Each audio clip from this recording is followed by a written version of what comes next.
사울은 이스라엘의 초대 왕이었습니다. 성경을 보면 그런 등장 초기에 매우 겸손한 사람이었습니다.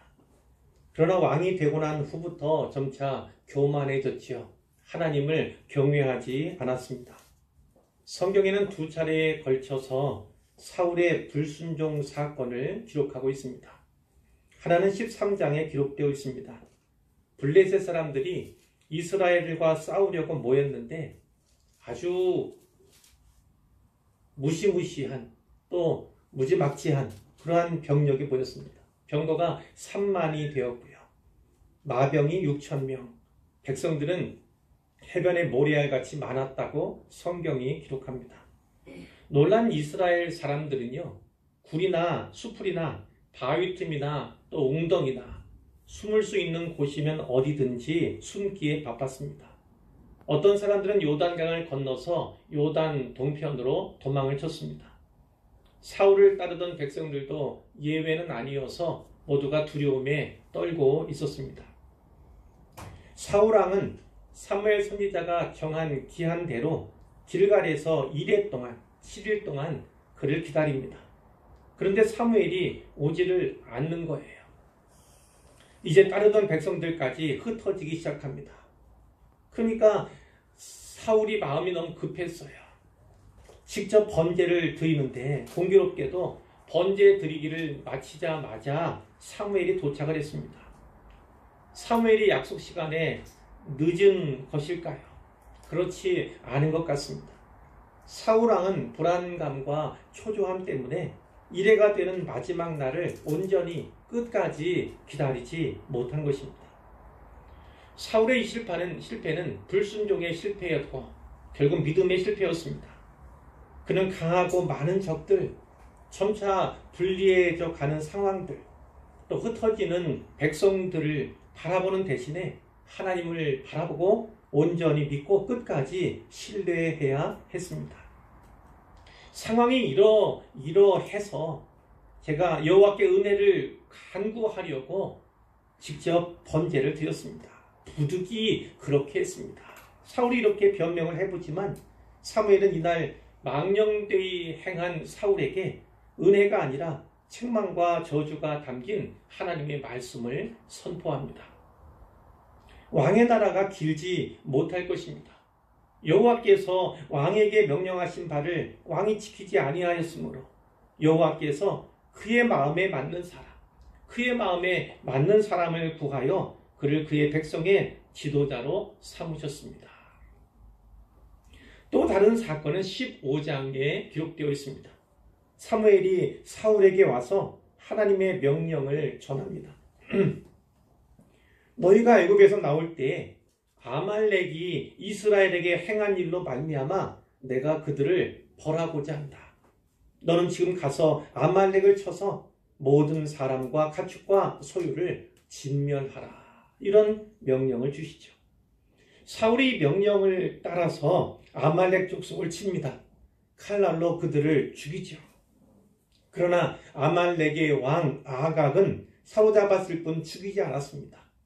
양과 소들 가운데 좋고 기름진 것들은 남겨두고 가치 없고 하찮은 것들만 진멸했습니다. 여호와의 말씀이 사무엘에게 임했어요. 내가 사울을 왕으로 세운 것을 후회하노니 그가 돌이켜서 나를 따르지 아니하며 내 명령을 행하지 아니하였음이니라. 이 말씀을 들은 사무엘이 근심하여 온 밤을 여호와께 부르짖습니다. 기도하며 온 밤을 지새운 것이죠. 그런데 바로 그 밤에 사울은 무엇을 했는지 아십니까? 갈멜에다가 자기를 위하여 기념비를 세웠습니다. 이를테면 승전 기념비 혹은 공로비를 세운 것인데 성경은 분명히 사울이 자기를 위해서 그렇게 했다고 기록하고 있습니다. 사무엘이 사울을 찾아갑니다. 내 귀에 들려오는 이 양의 소리, 소의 소리가 어찌 됨입니까? 이렇게 묻지요. 사울이 변명을 하는데요. 그것은 무리들이 아말렉 사람에게서 끌어온 것입니다. 백성이 하나님 여호와께 제사하려 하여 양들과 소들 중에서 가장 좋은 것들을 남긴 것입니다. 이 말이죠. 그것은 제가 아니라 무리가 백성들이 한 것입니다. 그들이 하나님께 예배하려고 제사하려고 가장 좋은 것을 남겨둔 것입니다. 이 말을 한 거예요. 자기의 불순종을 깨닫지 못하고 변명으로 일관하는 사울에게 사무엘이 지난밤 여호와께서 자신에게 하신 말씀을 들려주기 시작하죠. 왕이 스스로 작게 여길 그때에, 겸손했던 그때에 이스라엘 지파의 머리가 되지 아니하셨습니까? 여호와께서 왕의 기름을 부어서 이스라엘 왕으로 삼으셨습니다. 그런데 어찌하여 왕이 여호와의 목소리를 청종하지 아니하고 탈취하기에만 급하여 여호와께서 악하게 여기시는 일을 행하였나이까? 사울이 다시 변명을 하는데, 나는 실로 여호와의 목소리를 청종하여 아말렉 왕 아갑을 끌어왔고 아말렉 사람들을 진멸하였으나 다만 백성이 그 마땅히 멸할 것 중에서 가장 좋은 것으로 길갈에서 당신이 하는 여호와께 제사하려고 양과 소를 끌어왔나이다. 어떤 말이에요? 저는 보관합니다. 제 탓이 아니라 백성들이 그리한 것입니다. 이 얘기를 하는 거죠. 사무엘이 이제 우리가 아주 잘 아는 말씀, 아주 유명한 말씀을 하죠. 여호와께서 번제와 다른 제사를 그의 목소리를 청종하는 것을 좋아하심 같이 좋아하시겠나이까? 순종이 제사보다 낫고 듣는 것이 순양의 기름보다 낫습니다. 이렇게 이야기를 합니다. 하나님께서는 예배를 기뻐하시죠. 구약의 언어로 말하면 제사입니다. 제사를 기뻐하시는 하나님이에요. 애굽에서 이스라엘 백성을 불러내신 것은 하나님이 예배하게 하기 위함이었다고 성경이 증언을 합니다. 그렇게 중요한 예배이고 제사인데 그보다 더 중요한 것이 있다는 것이죠. 순종이 그렇고 듣는 것, 청종이 그렇다는 것입니다. 순종이나 듣는 것은 제사보다 낫고 순양의 기름보다 낫다고 이렇게 말씀을 하는 것이죠. 어떻게 받아들일까요? 예배가 분명 중요하지만 하나님께 순종하고자 하는, 청종하고자 하는 그 마음으로, 그 태도로 드리는 예배야말로 하나님께 합당하다, 이렇게 우리가 받을 수 있는 것입니다. 이어서 이런 말씀을 해요. 왕이 여호와의 말씀을 버렸으므로 여호와께서도 왕을 버려 왕이 되지 못하게 하셨나이다. 자, 여호와께서도 왕을 버리시겠답니다. 그 이유가 무엇이에요? 왕이 여호와의 말씀을 버렸으므로예요. 그러니까 하나님 말씀을 듣는 것, 그리고 받는 것, 또 듣고 청종하는 것은 이렇게나 중요한 것입니다.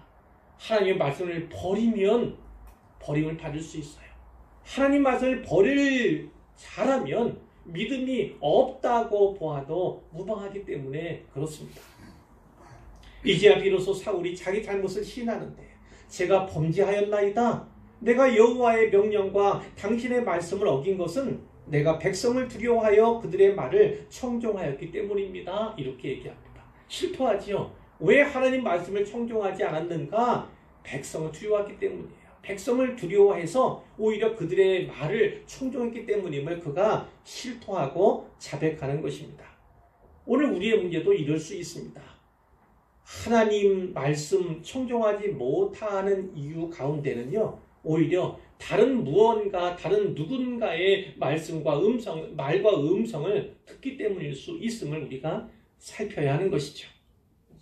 사무엘이 돌아서려고 할 때에 사울이 그 옷자락을 붙잡아요. 매달린 거지요. 그때 옷이 찢어지고 말았고요. 사무엘이 이렇게 말해요. 여호와께서 오늘 이스라엘 나라를 왕에게서 떼어 왕보다 나은 왕의 이웃에게 주셨나이다. 사울이 하나님께 말씀에 순종하지 않음으로써 결국 버림을 당하는 그 두 가지 사례가, 실례가 성경에 기록되어 있는 것입니다. 사울이 다시 말하는데요. 제가 범죄하였을지라도 청합니다. 내 백성의 장로들 앞과 이스라엘 앞에서 나를 높이사 나와 함께 돌아가서 내가 당신의 하나님 여호와께 경배케 하소서, 이렇게 얘기합니다. 아직 정신을 덜 차렸습니다. 못 차렸어요. 여전히 자기를 높여주기를 원하는 그런 사울의 마음이 잘 나타나고 있습니다. 하나님께서는 이제 사울을 대신해서 다윗을 왕으로 택하시는데요. 16장 이하에 그것이 잘 나타납니다. 하나님께서 사무엘에게 명령을 하십니다. 너는 뿔에 기름을 채워 가지고 가라. 내가 너를 베들레헴 사람 이새에게로 보내리니 이는 내가 그의 아들 중에서 한 왕을 보았느니라. 이렇게 말씀해요. 앞에 살펴본 13장에서 이런 말이 나왔어요. 하나님께서 그의 마음에 맞는 사람을 구하여, 즉 하나님의 마음에 맞는 사람, 하나님의 마음에 합한 사람, 이런 용어가 나오고, 또 15장에서는 왕보다 나은 왕의 이웃이라고 하는 표현도 나오는데, 이 두 가지 표현은 다 다윗을 가리키는 표현들이죠. 물론 여기에 나오는 한 왕도 역시나 다윗을 가리키는 것입니다. 사무엘은 하나님의 지시를 따라서 다윗에게 기름을 붓죠. 다윗은 이렇게 왕으로서 기름 부음을 받지만 그가 실제 왕이 되기까지는요, 아주 오랜 세월이 필요했습니다.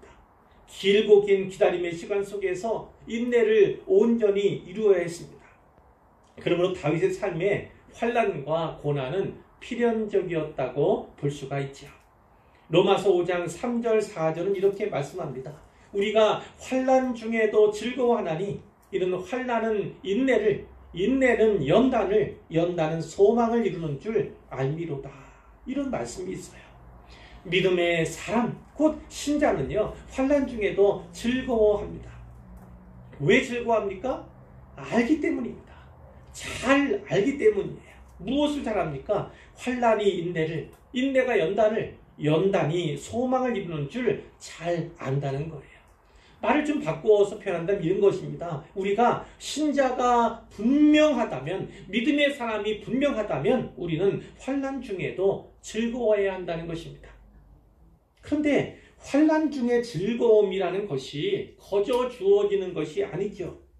분명한 알을 통해서, 바른 지식을 통해서만 얻을 수 있다는 거예요. 그리고 그 암과 그 지식은요, 매우 경험적이고 체험적입니다. 그래서 다른 말로 믿음의 지식, 이렇게 표현할 수 있는 거예요. 이 믿음의 지식을 구비한 신자는요, 환난 중에도 미리 무엇을 내다봅니까? 소망을 내다봅니다. 환난 다음에 인내가 있고, 인내 다음에 연단, 이 연단 다음에 소망으로 되어 있지 않습니까? 그런데 이미 환난 중에 소망을요, 바라보는 것입니다.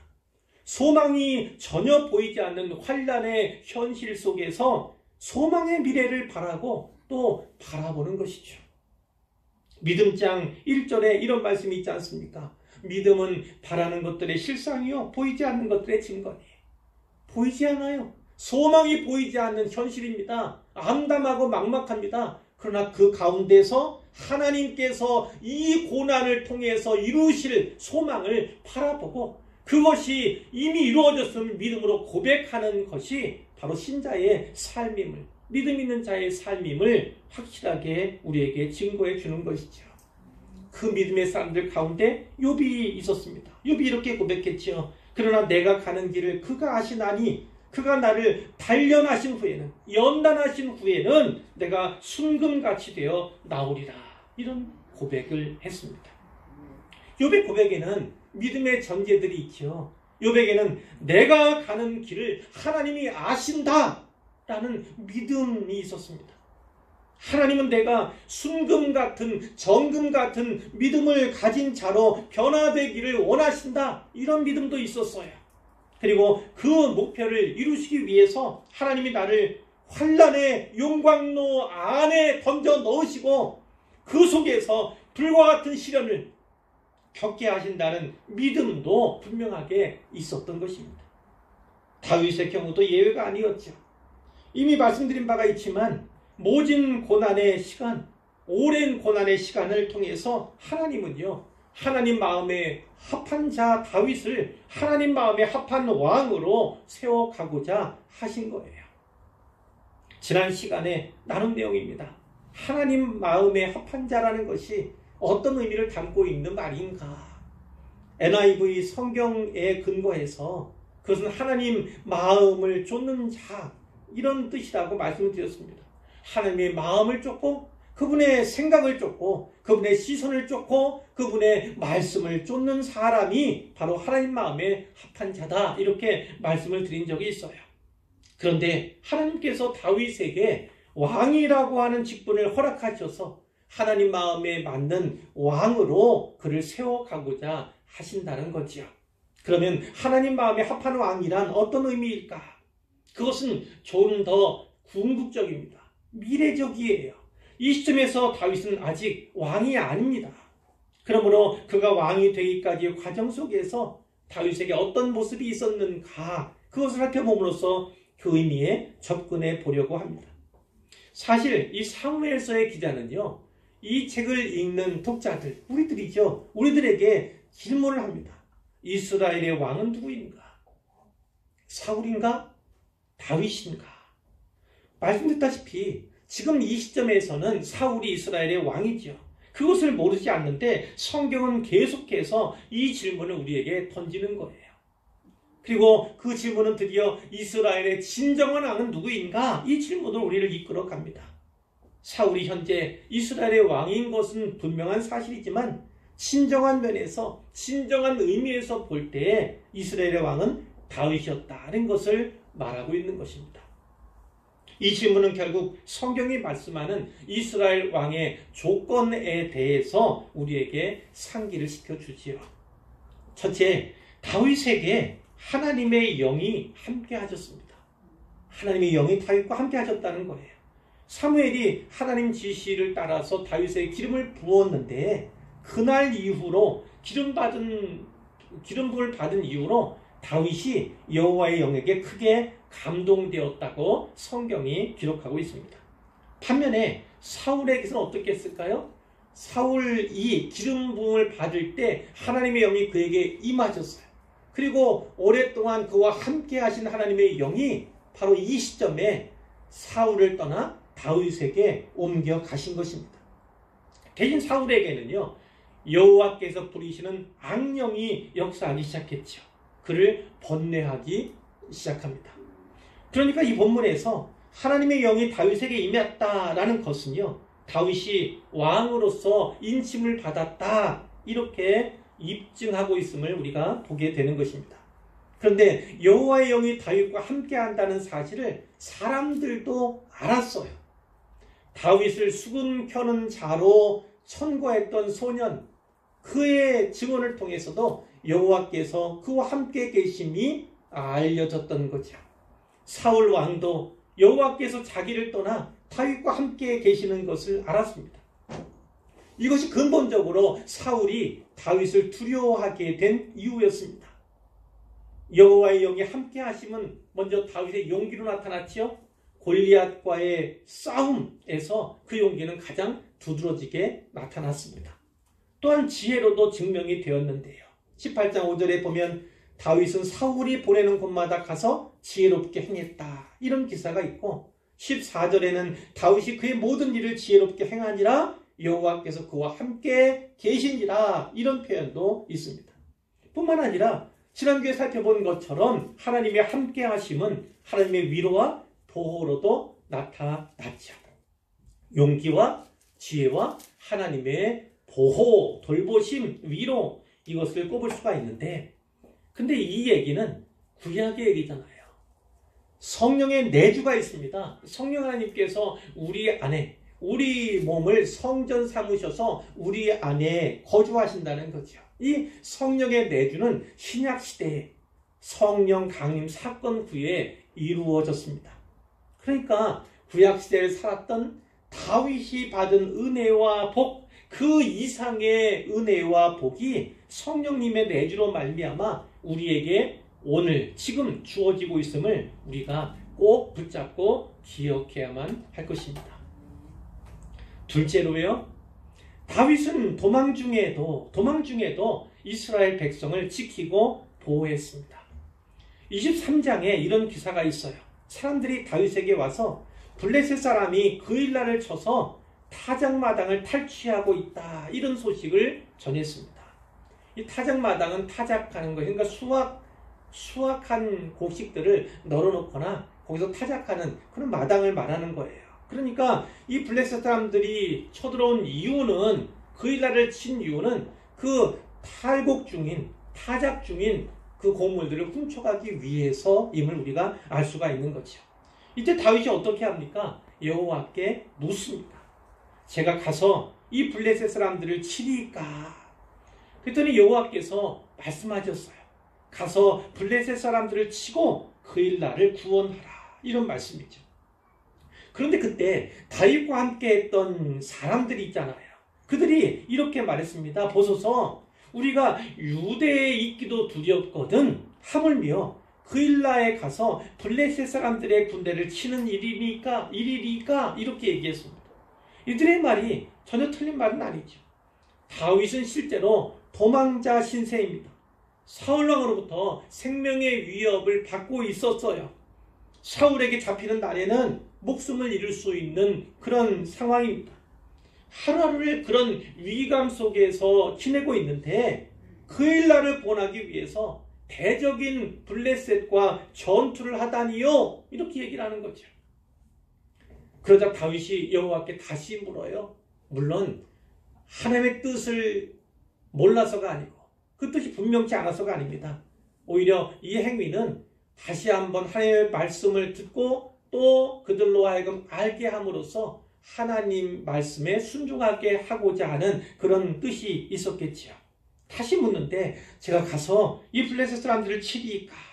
여호와께서 역시나 다시 말씀해 주셨어요. 일어나 그일라로 내려가라. 내가 블레셋 사람들을 네 손에 넘기리라. 다윗과 그의 사람들이 그일라로 가서 블레셋 사람들과 싸웁니다. 그리고 그들을 크게 물리치고 그일라 주민들을 구원을 했죠. 다윗은 도망 중이었음에도 탈취당하는 백성의 고통을요, 나 몰라라 외면하지 않았던 거예요. 백성의 안위를 먼저 생각한 것입니다. 다윗은 이미 자기 백성을 구원하는 왕으로서, 친정한 왕으로서 살고 있었던 것입니다. 셋째로, 다윗은 하나님께 묻고 듣습니다. 잘 듣고 들은 말씀에 순종을 하지요. 그일라를 구원한 이야기는 계속됩니다. 다윗이 그일라에 온 것을 어떤 사람이 사울에게 일러 바쳤어요. 사울이 이렇게 말합니다. 하나님이 그를 내 손에 넘기셨도다. 그가 문과 문빗장에 있는 성읍에 들어갔으니 갇혔도다. 이렇게 얘기를 합니다. 사울이 모든 백성을 군사로 불러 모으고 그일라로 내려가서 다윗과 그의 사람들을 에워싸려 포위하려 하지요. 사울이 자기를 해하려 하는 것을 다윗이 알게 되었습니다. 음모를 알게 되었어요. 제사장 아비아달에게 에봇은 제사장의 옷이잖아요. 옷을 가져오라고 말합니다. 이 아비아달 제사장이 누구인가? 제사장의 성읍 놉, 거기에서 사울이 보낸 에돔 사람 도액이 이 제사장들과 거기에 사는 모든 남녀노소 온 가축들을 다 학살했지 않습니까? 여기에서 진멸이 일어났지 않습니까? 그때 유일하게 살아남아 도망쳐온 사람이 바로 아비아달 제사장이었어요. 다윗이 그를 거두어 주었는데 그가 도망을 오면서 에봇을 가져왔습니다.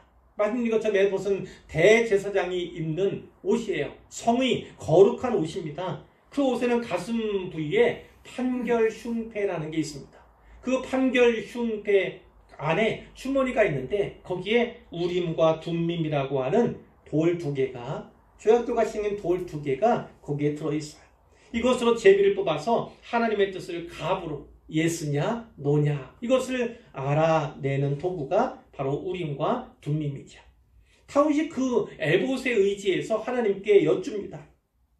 하나님, 사울이 나 때문에 이 성읍을 멸하려고 그일라로 내려오기를 꾀한 다음을 주의 종이 분명히 들었습니다. 하나님, 원하건대 주의 종에게 일러주옵소서, 알려주옵소서 이렇게 기도하지요. 주의 종이 들은 대로 사울이 내려오겠습니까? 그랬더니 하나님 뭐라고 말씀하십니까? 그가 내려오리라.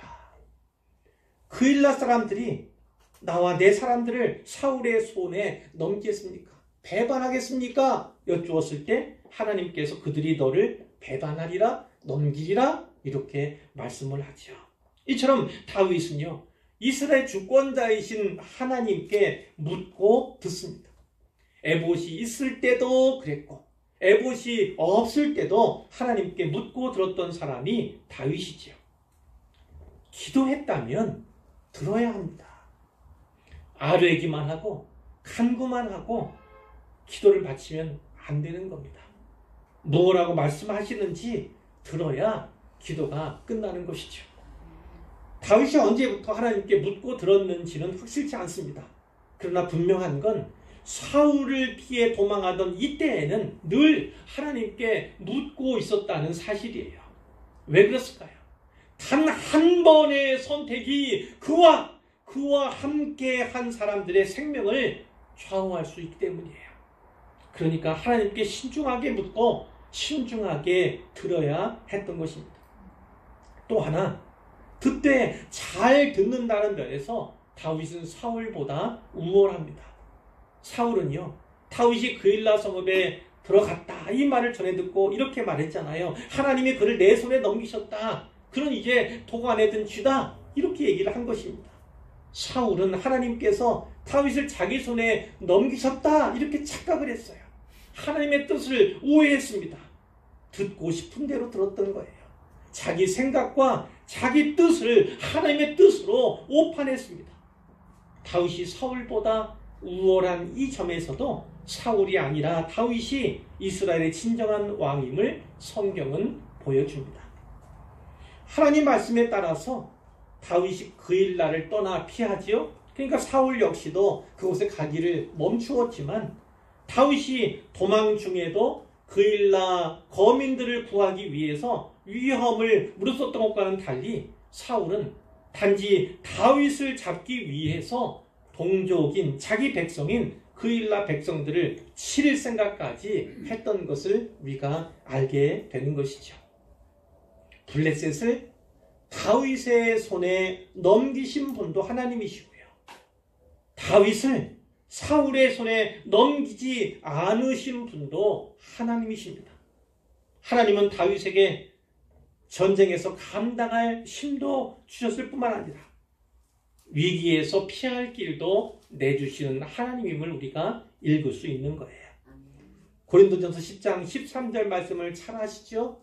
사람이 감당할 시험 밖에는 너희에게 당한 것이 없나니 오직 하나님은 미쁘사 너희가 감당하지 못할 시험당함을 허락하지 아니하시고 시험당할 즈음에 또한 피할 길을 내사 너희로 능히 감당하게 하시느니라. 아멘. 이것을 확실히 믿고 마음에 잘 새기시고 꼭 붙잡으시기를 바랍니다. 23장 14절은 이렇게 기록해요. 다윗이 광야의 요새에도 있었고 또 십광야 산골에도 머물렀으므로 사울이 매일 찾되 사울이 다윗을 붙잡으려고 매일매일 혈안이 되어 찾은 거죠. 하나님이 그를 그의 손에 넘기지 아니하시니라. 이렇게 정리를 하고 있어요. 그러니까 광야의 험난한 여정 가운데도 또 도망자로서 위험한 지경 가운데도 그리고 다윗이 왕위에 오르기까지의 모든 과정이 다 누구의 손에? 하나님의 손에 있음을 우리가 보게 되는 것입니다. 이제 마지막으로 넷째입니다. 다윗은 보복할 수 있는 상황에서도 하나님의 절대 주권을 인정을 합니다. 다윗이 엔게디 광야 요새에 머물고 있을 때 어떤 사람이 그 사실을 사울에게 일러 바쳤어요. 사울이 온 이스라엘에서 선발한 3,000명의 장병을 이끌고요.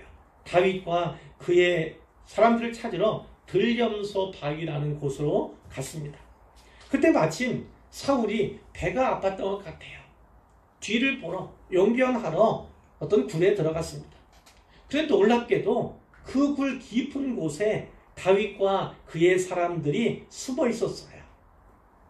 다윗 사람들이 다윗에게 소곤소곤 이야기를 합니다. 보십시오.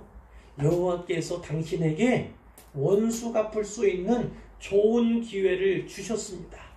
오늘 사울이 제삿날이 될 것입니다. 이렇게 얘기를 했습니다.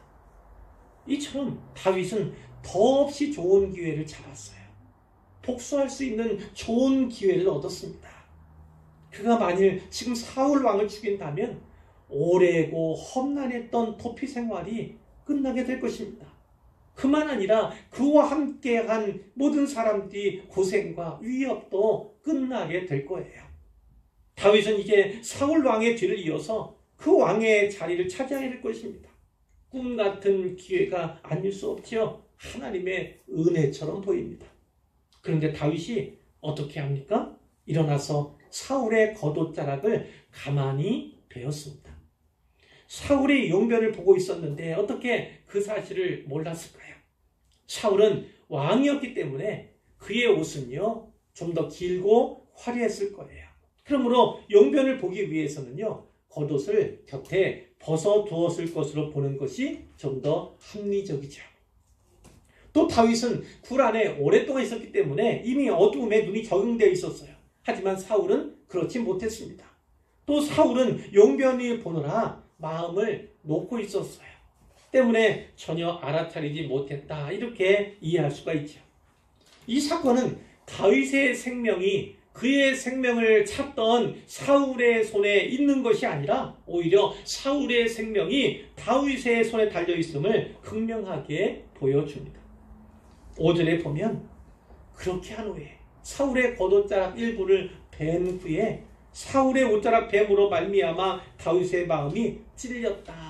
이렇게 표현이 되고 있습니다. 어리석기는, 소심하기는, 저러다 나중에 후회하지. 이렇게 우리가 생각할 수 있잖아요. 그러나 사울은 그가 행한 그 작은 행위만으로도 마음에 찔림을, 아픔을, 고통을 받습니다. 그리고 자기 사람들에게 말하죠. 내가 손을 들어서 여호와의 기름 부음을 받은 내 주를 치는 것은 여호와께서 금하시는 것이니 그는 여호와의 기름 부음을 받은 자가 됨이니라. 6절에서 그렇게 말씀해요. 자기 손으로는 절대 사울 왕을 칠 수 없다는 것입니다. 죽일 수 없다는 거예요.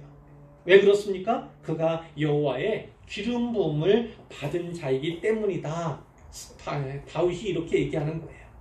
이는 사울을 택하여 사울에게 기름 부으신 하나님의 주권을 인정하는 행위죠.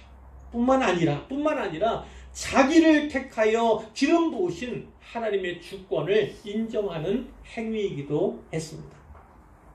기름 부음 받은 자의 생명, 그를 향한 심판, 처분도 오직 하나님께 있다고 그가 믿은 거예요.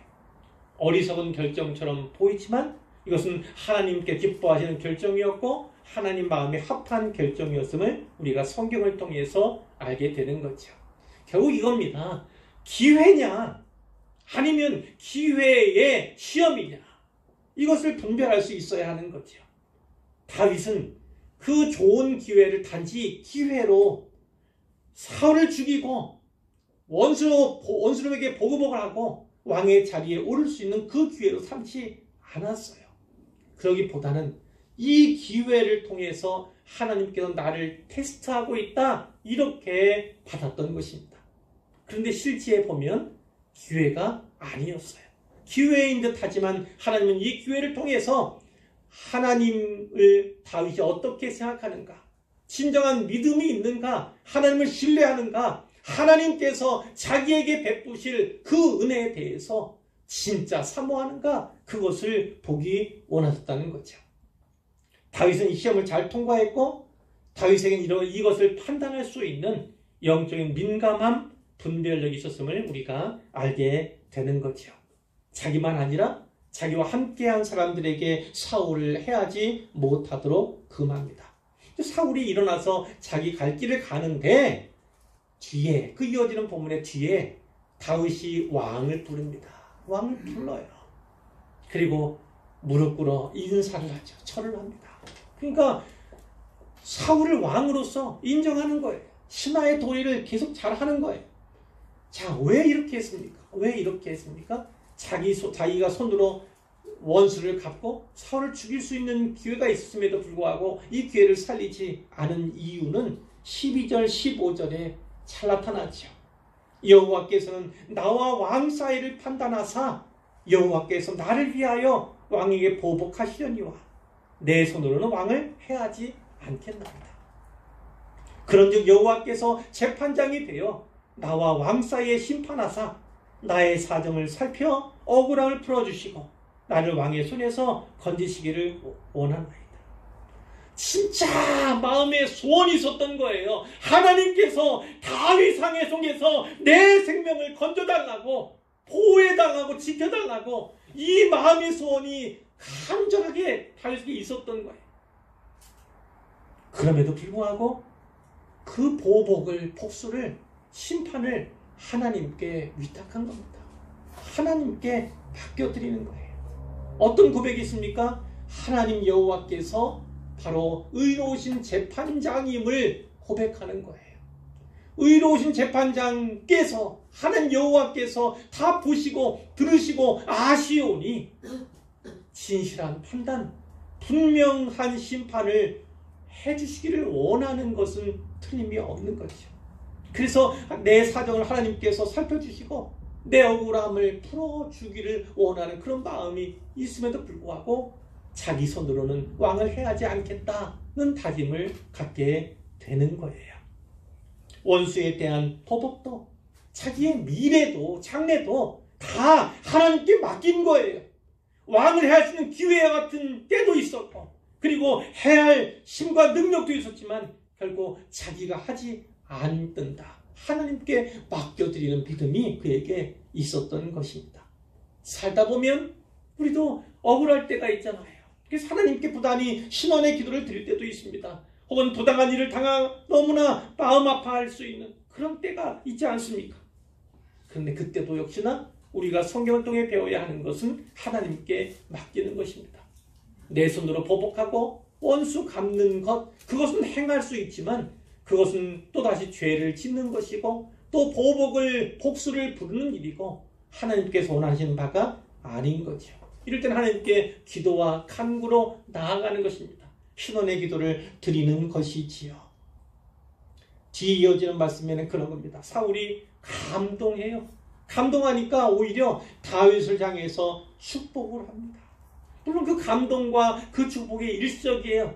뒤에 다시 다윗을 찾아 나섭니다. 다윗을 잡아 죽이려고 합니다. 그 다윗이 행하는 일은 뭐예요? 뒤에 보면 그 사울을 죽일 기회를 또 얻어요. 하나님이 또 기회 주십니다. 그런데 그 기회마저도 기회로 살리지 않고 기회의 시험으로 받아요. 다시금 다윗, 사울을 살려주는 다윗을 우리가 보게 되는 거죠. 우리가 암송하기로 한 말씀이 있죠. 로마서 12장 말씀에 아무에게도 악을 악으로 갚지 말고 모든 사람 앞에서 선한 일을 도모하라. 할 수 있거든 너희로서는 모든 사람과 더불어 화목하라. 이렇게 분명하게 말씀하고 있어요. 베드로전서 3장 8절 9절에는 이런 말씀이 있습니다. 너희가 다 마음을 같이하여 동정하며 형제를 사랑하며 불쌍히 여기며 겸손하며 악을 악으로 욕을 욕으로 갚지 말고 도리어 복을 빌라. 그러면서 중요한 말씀이 있습니다. 이를 위해서 악을 악으로 욕을 욕으로 갚지 않고 도리어 복을 빌어주는 이것을 위해서 너희가 부르심을 받았다라고 분명하게 말씀하고 있습니다. 하나님이 우리를 원하시는 건 무엇인가요? 신자라면, 믿음 있는 사람이라면 다른 사람들의 생각과는 달라야 한다는 것을 분명히 말씀하는 것입니다. 우리는 부르심을 받은 분명한 목적이 있습니다. 다른 사람에게 복을 빌어주는 것.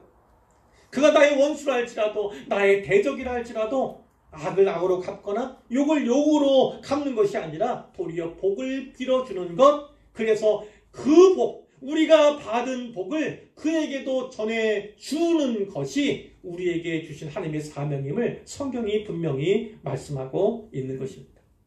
이제 결론입니다. 4가지를 말씀드렸어요. 다윗에게 하나님의 영이 함께하였고 다윗은 도망 중에도 이스라엘 백성을 지키고 보호했으며 하나님께 묻고 들었어요. 보복할 수 있는 상황이었지만 하나님의 절대 주권을 인정하고 하나님 손에 맡겨드리는 모습을 보게 됩니다.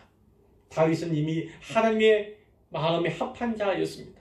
그러나 이러한 과정들을 통해서 이러한 사례들, 이스라엘의 왕이 누구인가, 또 또 이스라엘 왕들이 갖춰야 할 조건들, 그것에 대한 이야기를 우리가 나눈 건데, 이것을 통해서 하나님 마음에 합한 왕의 모습으로 변화되어 가는, 또 세워져 가는 다윗을 우리가 보았던 것입니다. 다윗이 처해 있는 형편은 인생 광야길 위에 있습니다. 사망의 음침한 골짜기를 걷고 있습니다. 그러나 도망 중에도, 생명의 위협을 받는 중에도, 보복할 수 있는 기회에도 자기 뜻대로, 자기 생각대로 하지 않습니다.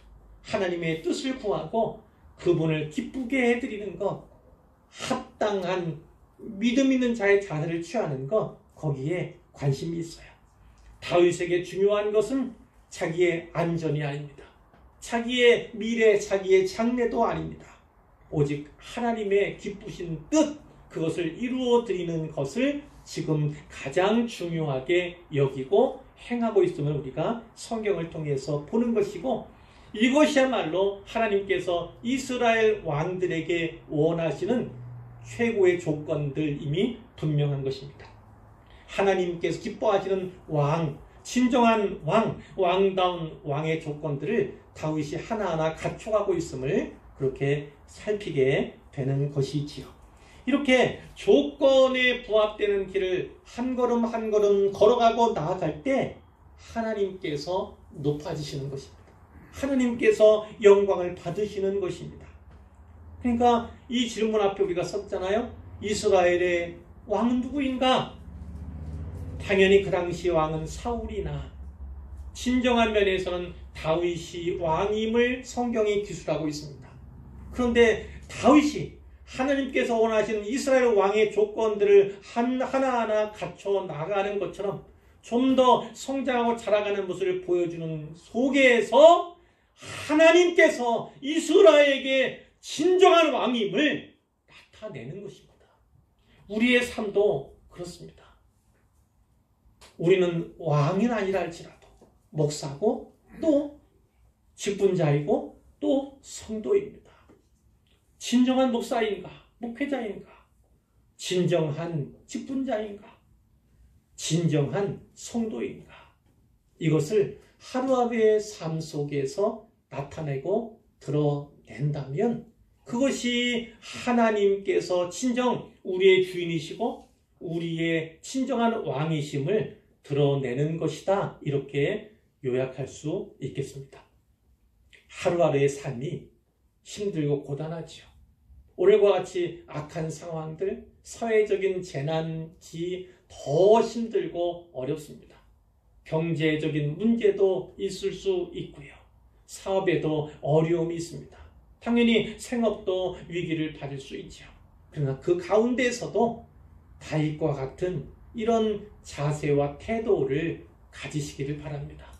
어떤 상황에도 하나님의 영광을 위해서 살아가는 것, 하나님의 영광을 위해서 선택하고 행하는 것, 그것이 곧 하나님을 하나님으로 높여드리고 내 진정한 왕이, 내 진정한 주인이 하나님이심을, 우리 주님이심을 분명하게 드러내는 삶이 되는 것입니다.